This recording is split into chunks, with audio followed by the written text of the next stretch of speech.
We're back. We're ready to make our predictions for the 2024 Singapore Grand Prix, coming off of an Azerbaijan Grand Prix that was pretty exciting from start to finish. I think Singapore is going to deliver and then some. What's going on, guys? Welcome back to the channel. We're here to make our predictions for Singapore. The season is coming down to an end quicker than I want to imagine. But that's not going to stop us from making a prediction for our biggest positive surprise, biggest disappointments, our qualifying top three, our race podium, and then last but not least, our one crazy prediction here in Singapore around the Marina Bay street circuit. Singapore is gaining a little bit of a different vibe this year. They've added another DRS zone, so now there are four, yes, count them, four DRS zones around Singapore. Is it gonna help? Time will tell, but I for one am excited to see what happens. But let's go ahead, get these predictions underway, and get this thing started with our biggest positive surprise. But before we do, I will remind you that if you're interested in joining in on our little community challenge when it comes to making these predictions every Grand Prix weekend, you can head to the link down below, join the Discord, and every week leading up to a Grand Prix weekend, I'll make a call for these exact predictions, and you'll have your opportunity to join in on the fun, talk a little smack in the Discord, and if you're interested, you can have your predictions featured in the video down here at the bottom of the video, as you'll see as we go through it, where I'll highlight your predictions that you drop down there in the Discord. So if you're interested, go ahead, head to the link down below, join in on the fun. As well as, if you haven't already, subscribe down below for more Formula One and sim racing action. We would love to have you join our little community. It's growing slowly but surely. And as always, at the end of the video, leave a comment down below what your predictions are for Singapore this weekend. I'd love to hear what you guys think.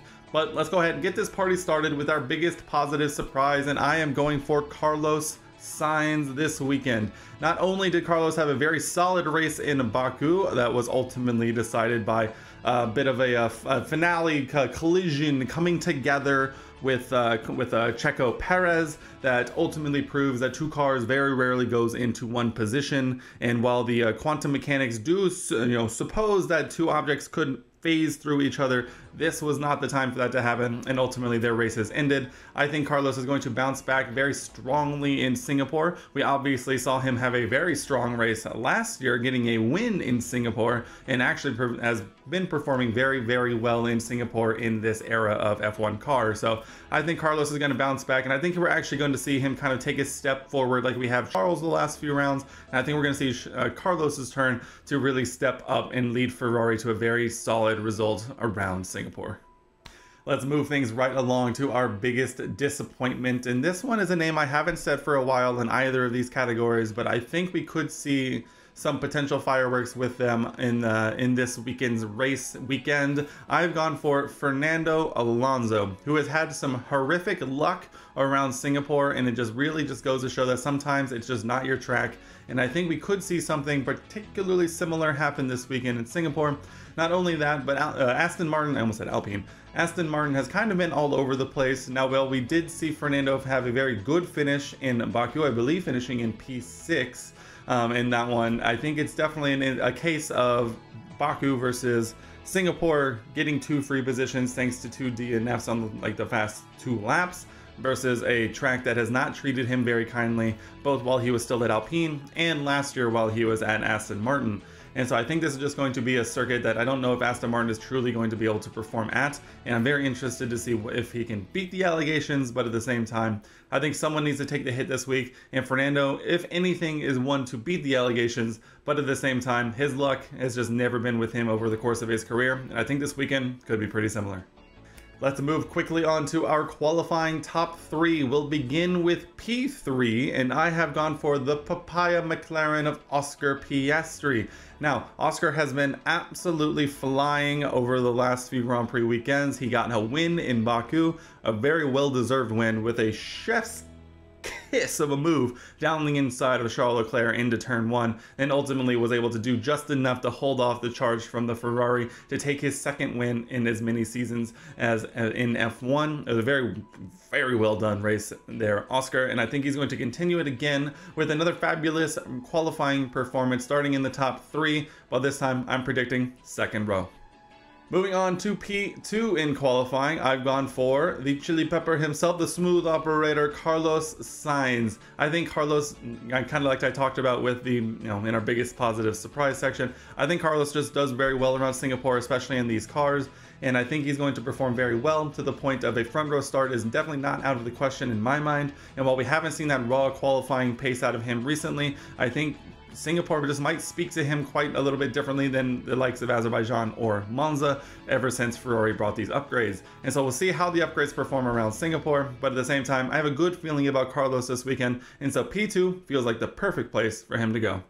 And that brings us to our P1 position, our pole position prediction. I've gone for the other McLaren of Lando Norris. Obviously, Lando with a very disappointing qualifying last time out in Azerbaijan, caught out by a weird flag, no flag exit in Q1 where he ultimately didn't set a final lap time and was knocked out, and ultimately started in P15, making his way up to finishing P4, but it's a real question of just what would it have been like had he managed to actually qualify.